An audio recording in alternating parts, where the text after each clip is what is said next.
Today we're gonna go over the 4 different types of deadlifts: conventional, sumo, RDL, and trap bar deadlifts. First, the conventional. The conventional deadlift, we're gonna have our feet between our hips and our shoulders, hands will be right outside the thighs. I like to always start with about a thumb width distance. Each position will change slightly differently depending on the levers of our body, arms and our legs. As we get set up, I wanna think of bringing my body to the bar. Bar will be touching my shin or close to my shin, and as I get set up, I'm gonna lower my body. I wanna have my shoulders above my hips above my knees, and I'll have a slight little triangle angle when you look from the side. As I get set up, I want to think of pulling my shoulder blades back to the bar. This is going to allow me to keep the bar close to my body. From there, I want to take a nice big breath, brace my midline, and then I'm going to press away from the floor. So I want to think of pushing the earth away from me with my legs. And as I stand, my hips and shoulders are going to rise together at the same time, pulling my knees back out of the way. We really want to focus on keeping the bar path as straight as possible here. Once I reach my knees, I'm then going to extend into my hip, bringing the bar to that top locked out position, shoulders stacked over hips and ankles stacked over each other in a nice straight line. On the return, I'm gonna push my butt back, bar's gonna slide down my thighs. Once I reach my knees, I'm then going to bend in my knee joint, lower the bar to the floor. Really gonna focus on the core strength. This is gonna require a little bit of flexibility in the hamstrings, but it's also gonna strengthen our back, our spinal erectors, and our hamstrings with the conventional deadlift. You can do a double overhand grip. That will also tax a little bit of the grip and forearm to build endurance of the forearm, or you could do an alternate grip. One palm facing forward, one palm facing you. If you always rotate your left arm forward, I recommend switching and changing it so your right arm faces forward at times. If you get to heavier loads, that alternate grip style will allow you to hold on to the bar a little bit longer.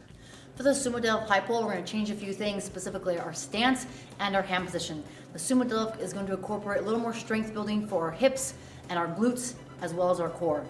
So for my stance position, I'm gonna bring my feet outside my shoulders. I'm gonna turn my toes out slightly. The one point I really want to emphasize here is as you get into the setup position, your knees are gonna need to still track over the toes. So you wanna make sure that your stance isn't too wide where your knees collapse in. So adjusting your stance will be imperative as you learn this movement.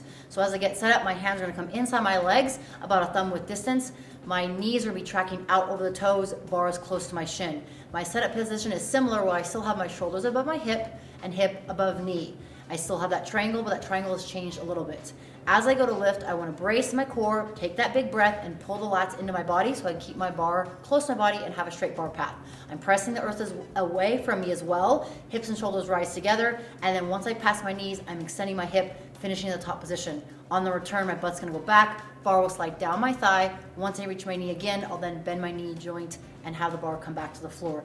Notice that I'm gonna have a little more of an upright torso here as my stance is a little bit wider. My hips are gonna be a little bit lower, but still a little bit above my knee. This is really gonna focus on training a little bit more of the glutes and the hips, and also keep a more upright position as you do the sumo deadlifts. The RDL deadlift, Romanian deadlift, is gonna change a little bit. We're gonna bring our feet back underneath our hips, hands are gonna be right outside the shoulders, about a thumb guide distance away from our body. This is gonna focus a little bit more on the hamstrings and the core work, so it's gonna strengthen our back and strengthen our hamstrings. I'll provide some scaling options if getting to the floor is challenging with this movement. So as I get set up, hands are just outside the shoulders like I mentioned. I'm gonna keep my hips nice and high. I'm gonna have a slight bend of my knee.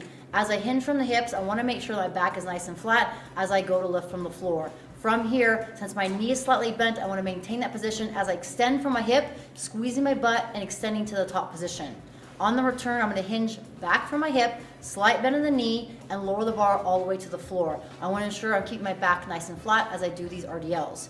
If you have tight hamstrings or you need to modify or scale this, you can add plates or some boxes underneath the plates so that raises the end position or end bottom position of the sumo, of the RDL. That's gonna allow you to still train that movement with a straighter style leg, still a small bend in the knee, but allow you to modify that distance so you don't have to go as far. If your back is rounding in the RDLs, just raise that bar up so you can still train this movement, but keep that nice flat back. The final is a trap bar deadlift or deadlift with kettlebells. I'm gonna be demonstrating with kettlebells here as I don't have a trap bar, but it's gonna mimic the same motion and same movement pattern as a trap bar.